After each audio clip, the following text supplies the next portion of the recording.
नमस्कार, आप देख रहे हैं जनप्रकाशन न्यूज और मैं हूं आपके साथ अनीशा।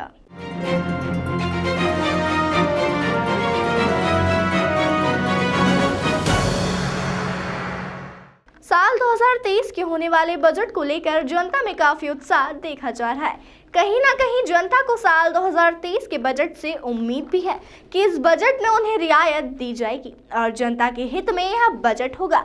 इसको लेकर हमने जानी जनता की राय और जनता ने अपना मत बजट को लेकर रखा। साल 2023 का जो बजट पेश हुआ 2022 में तो रईसों के लिए बना हुआ था बजट था पूरा। इस बार मैं देखना चाह रहा हूँ कि 2023 का जो बजट है मीडियम वर्ग के लोगों को विशेष तौर पर ध्यान रखते हुए बनाया, जिससे कि मीडियम वर्ग लोगों की प्रोग्रेस हो सके, क्योंकि मीडियम वर्ग सबसे ज़्यादा पिराया हुआ है। इस समय सबसे ज़्यादा तंगी में अगर कोई है तो मीडियम वर्ग है। मीडियम वर्ग का विशेष ध्यान रखा जाए, छोटे छोटे व्यापारियों का विशेष ध्यान रखा जाए। टैक्स तो घटाई जाए। टैक्स में जैसे डीजल पेट्रोल है, मीडियम वर्ग को सबसे ज़्यादा लगता है, उस चीज़ को सबसे ज़्यादा महंगा कर रखा है। अगर डीजल पेट्रोल की रेट कम नहीं करी जाएगी तो कैसे हुआ? रसोई की गैस की कीमत जो है उसको भी कम किया जाए। मीडियम वर्ग सबसे ज़्यादा पिराता है। लोअर क्लास का काम हो जाता है, हाई क्लास का काम हो जाता है, मीडियम वर्ग सबसे ज़्यादा पिराता है। ये छोटी छोटी चीज़ें हैं, ये मीडियम वर्ग के लिए बहुत ज़्यादा मायने रखती हैं। चाहे वो आटा हो, चाहे चावल हो, चाहे वो दाल हो, चाहे पेट्रोल हो, चाहे गैस हो, ये छोटी छोटी चीज़ें हैं, बहुत ज़्यादा मायने रखती हैं। इसलिए विशेष तौर पर कंट्रोल किया जाए, यही हमारी सरकार से गुजारिश है। बजट से उम्मीदें हैं नहीं अपने को, और उसके बाद महंगाई में अपने को कुछ फ़र्क पड़े उसमें ऐसा उम्मीदें हैं। आने पर मालूम पड़ेगा और क्या बजट आता है। व्यापार को किस तरह से देखते हैं? जिस तरह से महंगाई दिन पर दिन बढ़ती जा रही है, तो इस बजट को लेके किस तरह की उम्मीदें जो हैं व्यापारी लगा सकते हैं और आम जनता के लिए कितना फ़ायदेमंद होगा? अब बजट में नई उम्मीद तो ये है कि कुछ अपने को कुछ उसमें रिबेट टाइप कुछ मिले, या कुछ अपने को उसमें कुछ बेनिफिट मिले आगे व्यापारी लाइन में। अपने टैक्सेस हो गए, जैसे कुछ भी है बजट में पेश हो, तो वैसी उस लायक कुछ उम्मीद है अपने। इस बार का बजट जो है आम बजट के मुकाबले मेरा ऐसा अनुमान है कि इस बार जो चुनाव होने वाले आगामी विधानसभा अपने मध्य प्रदेश में और लोकसभा चुनाव भी है, और उस विषय को लेकर के ऐसा लगता है कि इस बार का जो बजट है पिछले जो बजट है उससे काफ़ी बेहतर होगा और सभी के लिए राहत रहेगी उस बजट। साल 2023 का जो बजट पेश हो रहा है वो उम्मीद के लिए अच्छे हो और रेट कम हो, गरीब लोगों के लिए अच्छा हो, यानी कि जो टैक्स लग रहा है हर चीज़ पे वो टैक्स कम हो।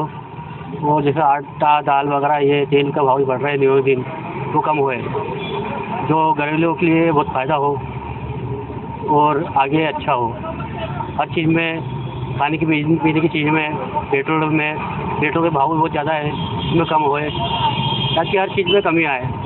कि जो पिछले 8 साल से भाजपा के लोग कहते थे बहुत हो गई पेट्रोल डीजल की मार, अब की बार मोदी सरकार, बहुत हो गई महंगाई की मार, अब की बार मोदी सरकार। लेकिन मोदी सरकार के पिछले 8-9 सालों में महंगाई की मार तो और बढ़ती गई है। आम जन परेशान है, पीड़ित है। ये लोग कहते थे कि मोदी जी, शिवराज जी हर साल 2 करोड़ युवाओं को रोजगार देंगे। वो कहाँ है रोजगार के पद? साथ साथ भाजपा के राज में जब से मोदी जी प्रधानमंत्री बने हैं कोई भी नई सरकारी नौकरी नहीं मिली है। आप मुझे ऐसा एक पद बताइए जो भाजपा ने स्थापित किया हो जिसके माध्यम से नए रोजगार के पद कहीं मिले हो पूरे प्रदेश में या देश में। वहीं अगर आप देखें तो चाहे हमारा जो ग्रामीण क्षेत्र है, चाहे आंगनवाड़ी कार्यकर्ता हो, चाहे आंगनवाड़ी सहायिका हो, आशा कार्यकर्ता हो, पंचायत सचिव हो, रोजगार सहायक हो, शिक्षा कर्मी हो, ये सब वो पद हैं जो कांग्रेस ने दिए हैं। लेकिन भाजपा के राज में ऐसा एक भी सरकारी पद नहीं है जो भाजपा ने दिया हो हमारे युवाओं को। तो हम भाजपा से यही मांग करते हैं कि आखिर जो युवाओं की मांग है कि रोजगार के नए अवसर पैदा हो, उसके बारे में क्या है इस बजट में हम ये मांग करेंगे। महंगाई कम करने के लिए इनके क्या क्या योजनाएं हैं उसकी हमको जानकारी चाहिए है।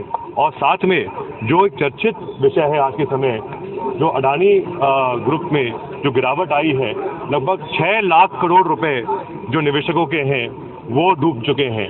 इसके बारे में कितना खतरा है हमारे सेंट्रल बैंकों को जिन्होंने उसमें इन्वेस्ट किया है अडानी समूह में। उसके साथ में अगर हम बात करें तो LIC ने बहुत बड़ी इन्वेस्टमेंट उसमें की है, लगभग 33,000 करोड़ रुपए इन्वेस्ट किए हैं। उसकी आज मार्केट वैल्यू क्या हो चुकी है, कितना खतरा है हमारे जो PSUs हैं जिन्होंने इन्वेस्ट किया अडानी समूह में इस गिरावट के कारण। ये सब बातों पर भी स्पष्टीकरण होना चाहिए। इस बार का बजट जनहितैषी होगा, मध्यम वर्गीय परिवार, गरीब शोषित दलित के घर की चिंता करने वाला होगा और दुनिया की सबसे मजबूत 5 इकनॉमी में से एक इकनॉमी भारत की है। और मुझे लगता है कि G20 का नेतृत्व कहीं ना कहीं भारत की अर्थव्यवस्था को और मजबूत करेगा। उसके परिणाम इस बजट में मध्यम वर्गीय परिवार और गरीब के घर में देखने को मिलेंगे। देश दुनिया की तमाम खबरों के लिए चैनल को लाइक, शेयर और सब्सक्राइब जरूर करें।